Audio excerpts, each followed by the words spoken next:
When thinking of the greatest creatures that have come out of monster films, you might think of Godzilla, King Kong, Gillman, or Frankenstein, but if you're really uncreative, you might think of a Lincoln Mark III car. Delightfully devilish, Seymour.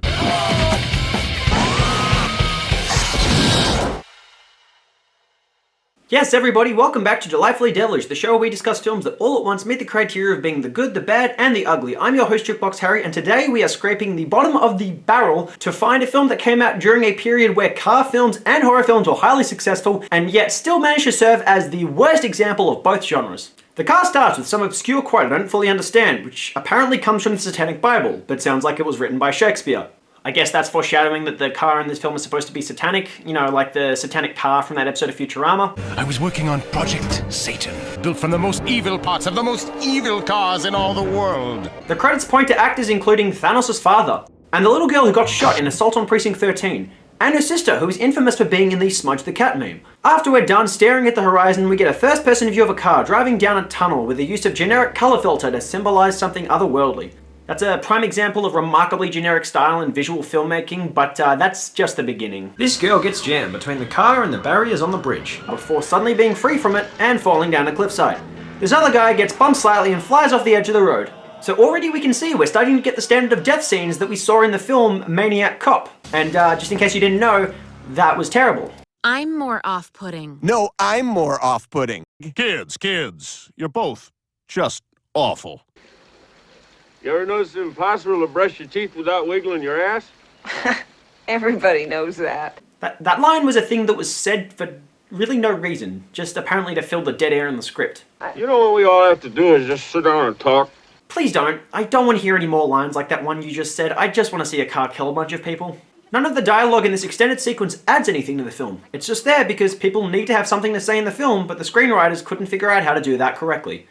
We meet Enos, the local wife beater. You hit me again, I'm gonna call the police! The police? I swear! You'll call the police, will you? I just don't think you ought to be hitting that lady. That's my wife! Oh, sorry, pardon me, I didn't know that the first law of beating a woman was that if you marry her, that makes her your property and that makes it okay. Yeah, that's the first law of being white trash, people. If I hear another sound out of that thing, I'll go ram it so far up your ass you'll be farting music for a year. Wouldn't that be fantastic? Farting music. For a year.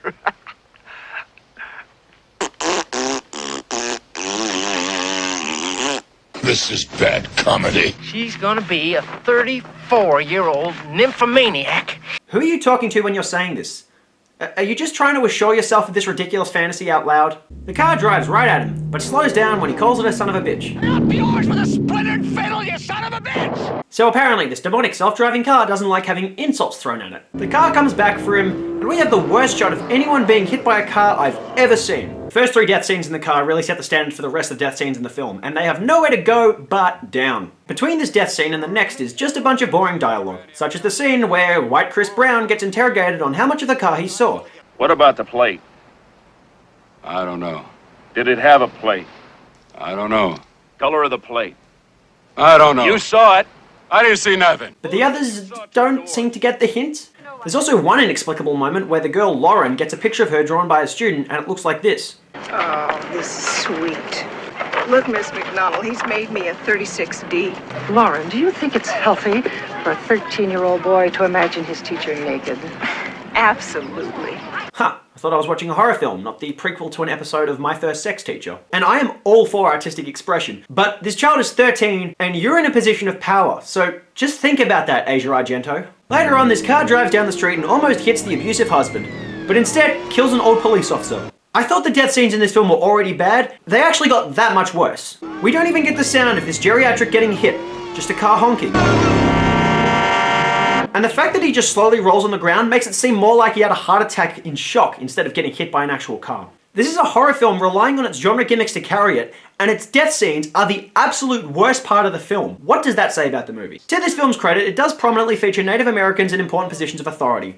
This doesn't actually add anything to the film, but I respect the casting department for giving large roles to Native American actors. Later we have the school band rehearsing, wind starts blowing, and the townspeople have determined that this is the sign that the car is coming. There's a correlation between a satanic car and the wind, somehow. I don't understand if this is meant to be a mythological allegory for something, but it's never expanded upon in the story.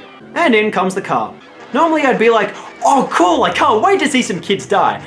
But since the death scenes in this film are so terrible, I honestly want them to live. Not because I care about the characters, but because I don't want to sit through any more death scenes. A couple of rodeo clowns get bumped ever so slightly, and then the kids and teachers all run into a graveyard and hide behind tombstones and trees, because they're so certain that this driver is nice enough not to run over a tombstone. They even leave the gate open for its convenience, and yet the car won't go in. Is this the first moment of mythology building in the car, where we start to understand its perspective on death because it won't actually run over tombstones? No, the film never comes back to this theme or does anything with it. The car just won't enter the graveyard because of reasons. Where is he, Ray? It's coming up Carter's Road. It's interesting here that they're so quick to assume the gender of this car. I mean, stereotypically, isn't it women drivers that are supposed to be bad drivers? Stupid women drivers! Yes, I'm aware that joke was cheap and senseless and lazy and sexist, but I figured that in this conservative town full of old white men, one of them's gonna be like, oh, it's probably a women driver. I guess the writers aren't onto sexist stereotypes just as much as I am. Maybe that's a good thing though, we really don't need sexism like that in films. Anyway, this car pushes this guy to the edge of a cliffside and then nudges him off the edge, and the car explodes before it really actually goes anywhere. So we can add obviously controlled demolitions to the list of bad death scenes in this film. Then we get this scene, and I had to watch it 3 times and once in slow motion just to configure what the hell is happening. The car spins and flips over the cop cars, one of which somehow ends up fake exploding out on the dirt, and then the car itself is immediately back on the road. There is so many missing shots from this sequence. I don't know if they were impossible to get or if the filmmakers couldn't afford it, but it just adds to the absurdity of the film. The creators of this film made a movie about a killer car and then couldn't even try to put fear in its audience by giving it the slightest bit of realism. I know the concept of a killer car is absurd enough in itself, but if you look at John Carpenter's adaptation of Christine, he actually put some kind of soul and atmosphere into that film to make it creepy. This film is just a movie about a black car killing people for no reason at all. The car stops when Thanos' dad pulls a gun on it. He shoots at it, which does nothing. Then he opens the door to him and bumps him off the road slightly. I don't understand it. This car, which has a passion for killing a bunch of people, stops so that it can bump this guy slightly. And apparently it's enough to put him in the hospital. Then we have this scene, which is actually shot pretty well. But Lauren spends the whole time fundamentally unable to turn her head slightly to the side to see the one obvious speck of light in the dead of the night. The car flies through the wall and lands perfectly fine on the road outside with no signs of hitting anything, as well as no shot indicating that it hits Lauren. But of course, she dies. So the film has gone from this, to this, to this. Every death scene has gotten periodically worse, meaning that if I keep watching this movie, it's gonna get worse and worse by the minute. But I have to finish it. We haven't even reached a climax yet, but the film isn't even working up to it. It's literally working down. It's lowering our expectations by the second, which probably incidentally isn't the worst thing, but it's not how you make a bloody film, Elliot Silverstein. The climax begins when the car aggressively revs its engine in Thanos' dad's garage. At first I thought it was trying to kill him with monoxide poisoning, but then it blares its horn so loud that it breaks the windows and lets the fresh air in, redacting its attempted murder. This then turns into a car chase, which should have existed way earlier in the film. But why it's happening is unclear. The car didn't want to kill Thanos' dad earlier, and suddenly it does. There's some obviously fake green screen to the sheriff's car. They lead the car into a canyon, which is loaded with dynamite. Eventually they blow it up, and we see some kind of demonic spirit in the flames. I'm assuming this shot is where most of the budget went. Then we see shots of the car driving around Los Angeles. So surprise, it's not dead. But the career of the director is because this trash feature has come to an overlong close. And just as a final note, as dumb as it is that they blew up a satanic car which somehow survived and then went all the way to Los Angeles, what's even dumber is that the film completely forgot about the fact that Amos, the local wife beater, he hasn't had to face his crimes. So while Hicksville is celebrating that the car has moved its carnage over to Los Angeles, Amos the wife beater is out still probably physically abusing his wife. I mean, if he was killed, that would have been a death scene audiences would have actually wanted to see, the bad guy getting his comeuppance. Or he could have made a valiant sacrifice in some kind of redemption arc to maybe make up for the fact that he's been beating his wife the whole film. But no, he's left to survive and never face what he's done. The car is so unfamiliar with the concept of character development that they put a wife beater in the film solely so that they could let him get away with it. I mean, is domestic abuse such an irrelevant thing to the writers of this film that they just let this character get away with it? Is spousal abuse just a normal thing for you guys? Seriously, fuck you. Fuck you, fuck you, fuck you, fuck you, fuck you, fuck you, fuck you!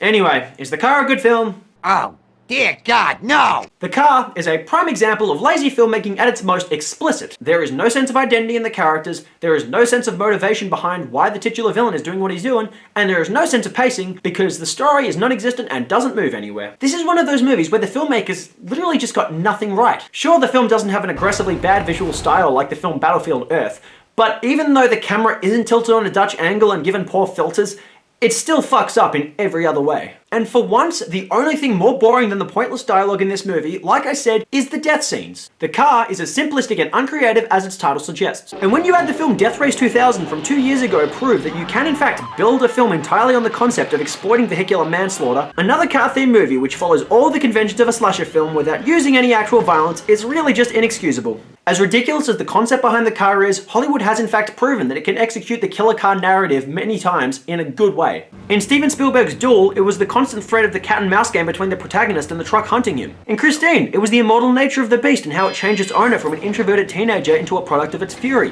In Maximum Overdrive, it was about the war between vehicles and a surviving human resistance.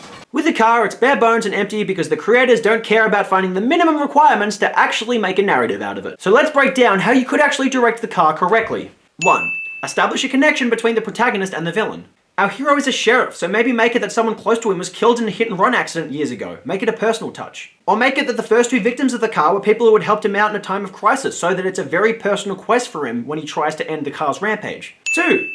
Give some actual identity to the villain. Rather than just making it a killer car who apparently has some satanic identity, give us some fucking background. Put some mythology into the car's existence, or make it that the spirit of some serial killer who has unfinished business is existing within that car and doing its duty. Or play on the idea that the townspeople suspect there may be a specific person driving that car and causing the rampage. Then, the reveal that it turns out to just be an actual car will come as so much more of a shock. Give it some actual motivation so you can validate its existence in the first place. 3. Make it more of an actual horror film. Rather than having the characters have meaningless conversations about the killings, show more of them. Make them violent. Give us some violence and atmosphere instead of just dull conversations and bad death scenes. 4.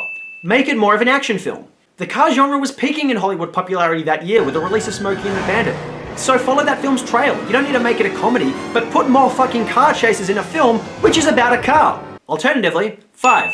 When your film is about a killer car, don't take it so seriously. If you don't have a team of writers that know how to do anything with the concept of a killer car, just make it a campy exploitation film. I mean, you're in the 1970s, the decade of A Clockwork Orange, Dirty Harry, The French Connection. This is the decade that was pioneering a new standard of violence in cinema. Do something with that. Give audiences an experience that's fun if you're not going to make one that's scary. Look at Maximum Overdrive. That wasn't particularly scary, but that was a campy, over-the-top fun experience about humans at a war with trucks. These 5 points should be obvious to the filmmaker who directed the Academy Award-winning Western classic Cat Ballou, but apparently the director was just on autopilot this time and we have to suffer for it. Now there are countless other horror films out there which meet the same low standard as The Car, but don't get the credit of being good bad films in the slightest. So what is it about The Car that makes it stand out? Simple. It's about a sentient car on a rampage for no fucking reason. The Car is less like any of the other car-themed films that I've mentioned in this episode, and more like the film Jaws, just on land and with a car instead of a shark. With Jaws, the villainous nature of the beast makes sense because it's a natural-born predator, so we don't need any explanation as to why it has violent tendencies. The writers of The Car didn't realize that when they made the killer a sentient vehicle, and yet the creators behind The Car try to pawn it off as the same while ignoring the character development and rich performances that made Jaws so great. And it goes without saying that most horror films can't be as good as Jaws. But on the other end of the spectrum, most horror films can't be as bad as The Car. I came close to giving this one 0, but I will give The Car 1 car crash murder out of 10. This is a film where the creators couldn't come up with an original monster and decided just to make it a car because that was easy. But of course they couldn't give it any characterization or couldn't give the film any good death scenes, so it just walks that fine line between bad and boring. And that does it for today's episode of Delightfuly Devillish, you guys. If you have any ideas for movies you want me to discuss, please leave them in the comment section below. If you want to see more episodes, please hit that subscribe button. So until next time, please stay safe during the coronavirus pandemic. I've been your host, Jukebox Harry. Peace. I gotta go. Fuck you! Fuck you! Fuck you!